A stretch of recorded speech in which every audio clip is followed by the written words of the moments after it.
여러분 안녕하세요. 코코아빠 아이겠습니다. 스포츠 경기에는 여러 가지 형태의 경기장이 있습니다. 그리고 그중 가장 많은 모양을 가지고 있는 것은 단연 직사각형입니다. 그런데 이 여러 가지의 직사각형 경기장 중 유독 축구장은 별난 명칭을 쓰고 있습니다. 대부분의 직사각형 형태의 경기장에서는 이렇게 긴 변에 해당하는 라인을 사이드 라인이라고 부르는데, 축구에서는 이 라인을 터치 라인으로 부른다는 점이죠. 심지어 발로 하는 축구에서 손의 접촉을 의미하는 터치라는 단어까지 쓰고 있습니다. 그래서 오늘은 스포츠 경기장의 대략적인 변천사로 시작해 터치라인까지 도달해보는 빌드업을 타보려고 합니다. 그럼 그 이야기 바로 시작하겠습니다. 인류의 가장 오래된 스포츠 중 하나라고 알려지고 있는 것이 바로 레슬링입니다. 테니스나 골프처럼 무언가 도구를 사용하거나 축구나 농구처럼 공을 사용하기 훨씬 이전부터 사람들은 맨몸으로 하는 스포츠를 즐겨왔겠죠. 특히 전쟁과 전투를 수시로 해야 했던 고대의 사람들에게 레슬링 같은 몸싸움은 필수였을 것입니다. 그리고 그 당시 레슬링은 굳이 올림픽 같은 큰 대회가 아니라고 하더라도 마을 단위에서조차 흔하게 벌였던 운동이라고 합니다. 그렇다 보니 경기를 하는 사람들도 그리고 경기를 보는 사람들도 모두 동등한 계급인 경우가 더 많았을 것입니다. 그래서 레슬링 경기장의 형태는 원형을 띠게 됩니다. 원이라는 것은 원의 중심으로부터 둘레인 원주까지의 길이가 모두 같기 때문에 경기를 어느 위치에서 보던 말 그대로 가장 평등한 경기장이었기 때문입니다. 그래서 평등을 상징하는 아서왕과 그 기사들을 원탁의 기사라고 부르고 있죠. 우리 민족 고유의 평민 스포츠인 씨름 역시 원형 형태의 경기장을 가지고 있습니다. 모두 동등한 자격을 가지고 볼 수 있던 스포츠니까요. 이렇게 평민 또는 서민들을 대표하는 스포츠 중 하나가 역시 권투, 즉 복싱이었습니다. 복싱의 역사도 타고 가다 보면 고대까지 올라가니까요. 무슨 소리냐고요? 아무리 봐도 복싱 경기장은 평민들의 평등을 의미하는 원이 아니라 정사각형인데 말이죠. 하지만 복싱 경기장의 이름을 영어로 뭐라고 부르는지 아시나요? 그렇습니다. 바로 링이라고 부르죠. 지금처럼 복싱이 정사각형 모양의 정식 스포츠로 자리 잡기 전에는 고대부터 근대 노동자들까지 복싱을 할 때 많은 사람들이 원형으로 같은 거리에서 공평하게 관전했었고, 그렇게 경기장을 원형을 의미하는 링이라고 불러왔었죠. 그럼 현재까지도 원형 경기장의 형태를 그대로 유지하고 있는 레슬링과 씨름과는 다르게 왜 복싱은 그 모양을 바꾸고 정사각형 형태가 되었을까요? 이렇게 되면 각 위치마다 보는 사람의 거리가 달라지는 불균형이 발생하는데 말이죠. 이건 한 가지 전해오는 유래가 있는데요. 18세기 영국의 유명한 복서였던 잭 브로튼에 의해서 결정되었다고 합니다. 당시 복싱을 보던 관중들은 경기에서 승리할 것 같은 선수에게 베팅을 했었다고 합니다. 아무튼 영국인들 스포츠 베팅에는 정말 진심입니다. 여하튼 당시에 관중들은 돈을 잃고 싶지 않았기 때문에 자기가 베팅한 선수가 질 것 같으면 이 원형 경기장에 난입해서 상대 선수의 신체를 잡거나 심지어 공격까지 하는 등의 방해를 하는 문제가 비일비재하게 발생했습니다. 그래서 잭 브로튼은 관객이 경기장에 넘어오지 못하게 해야겠다고 말하면서 경기장 테두리에 로프로 경계선을 만들자고 주장합니다. 그런데 로프를 만들려면 그것들을 묶을 말뚝을 박아야 하겠죠? 하지만 원형으로 말뚝을 박기에는 그 개수가 너무 많아집니다. 깔끔하게 원을 만들 수도 없고요. 그래서 다각형 모양으로 링을 바꾸기로 정하고 여러 실험 끝에 정사각형이 가장 공평한 경기장을 만들면서 적은 말뚝을 사용할 수 있다고 결정하게 됩니다. 이러면서 경기장이 정사각형인 스퀘어 모양이지만 원을 의미하는 링이라는 이름을 사용하는 묘한 스포츠가 탄생하게 된 것입니다. 하지만 사각형임에도 공평함을 상징하는 정사각형과는 다르게 불공평함을 상징하는 직사각형 모양의 경기장이 만들어지기도 했습니다.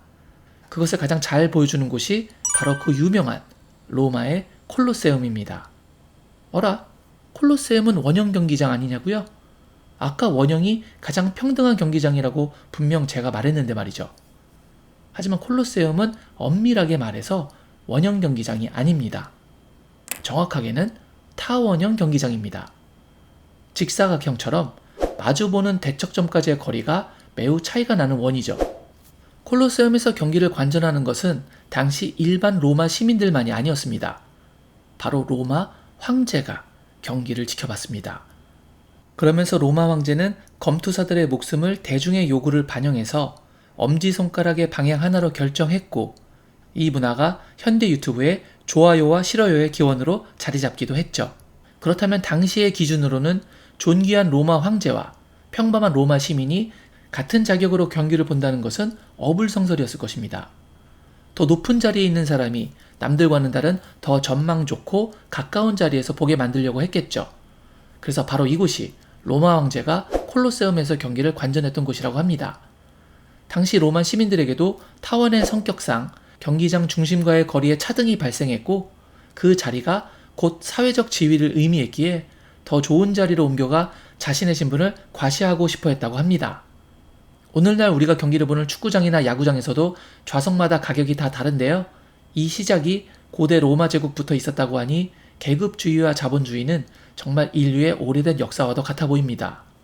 하지만 현대 스포츠에서의 경기장이 직사각형으로 모양을 잡게 된 것은 고대 로마처럼 단순히 계급만을 위한 것은 아닙니다. 그 고유의 스포츠가 갖는 운동 방향성 때문에 그렇겠죠. 펜싱이나 배구 또는 수영처럼 스포츠가 갖는 운동 방향성에 따라서 그 길이가 결정되기 시작했습니다. 그렇다 보니 당연히 원형이나 정사각형이 아닌 이처럼 한쪽이 더 길어지는 직사각형 모양이 발생하게 되었습니다. 그 스포츠의 운동 진행 방향이 양쪽 짧은 대변이 될 것이고, 그 짧은 끝 라인의 옆을 막는 긴 대변은 자연스럽게 둘레를 막아주는 역할을 하게 됩니다. 그래서 배드민턴에서도 양 끝쪽을 그 목적에 맞춰 서비스 라인과 백 바운더리 라인이라고 하지만, 측면은 말 그대로 측면을 의미하는 사이드 라인이라고 부르게 됩니다. 테니스 코트도 양 끝 라인을 목적에 맞게 베이스 라인이라고 부르지만, 역시 측면은 사이드 라인이라고 부르죠. 배구에서도 끝 라인을 의미하는 엔드 라인이라고 하지만, 역시 측면은 사이드 라인입니다. 농구에서도 끝 라인을 엔드 라인, 측면을 사이드 라인이라고 직관적으로 부릅니다. 미식 축구에서도 똑같이 엔드 라인, 사이드 라인이라는 용어를 쓰고 있습니다.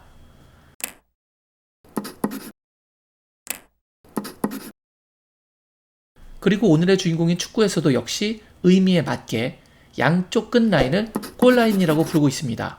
이건 골이 들어가는 라인이니까 의미가 직관적인 편이죠. 그런데 문제는 유독 측면 라인을 사이드 라인이라고 부르지 않고 터치 라인이라고 부른다는 것입니다. 왜 그런 걸까요?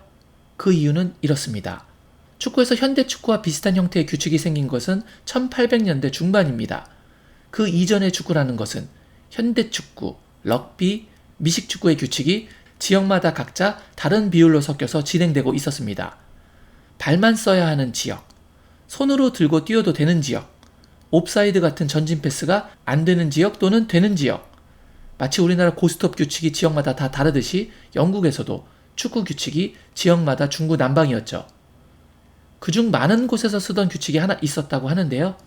바로 공이 사이드로 나갔을 때 그 공의 소유권이 지금처럼 마지막에 공을 맞고 나간 팀의 반대편이 가져가는 것이 아니라, 그 공을 빠르게 먼저 손으로 터치하는 쪽이 그 볼의 소유권을 가져갈 수 있었다고 합니다. 누가 밖으로 나간 공을 먼저 손으로 터치하느냐, 그로 인해 볼 소유권이 결정되는 기준선, 그래서 그 라인을 터치 라인이라고 부르기 시작했다는 것이죠. 그래서 현재 그 원류가 같은 잉글랜드의 풋볼과 럭비에서는 측면의 라인을 모두 터치 라인이라고 부르고 있습니다. 어떠신가요? 재밌는 유래죠? 그럼 이 터치 라인이 말이 나온 김에 터치 라인과 관련된 재밌는 이야기를 한 가지 더 하고 영상을 마무리 짓겠습니다. 터치 라인에서 가장 중요한 플레이는 단연 스로인일 것입니다. 그런데 이 스로인이라는 것이 은근히 규칙이 복잡합니다. 그중 반드시 두 손으로 공을 던져야 한다는 규칙은 누가 말로 하지 않아도 다 아는 룰이죠. 하지만 처음부터 이 규칙이 있었던 것은 아니었습니다. 예전에는 한 손으로도 스로인을 할 수 있었습니다. 1882년 윌리엄 건이라는 선수가 나오기 전까지는 말이죠.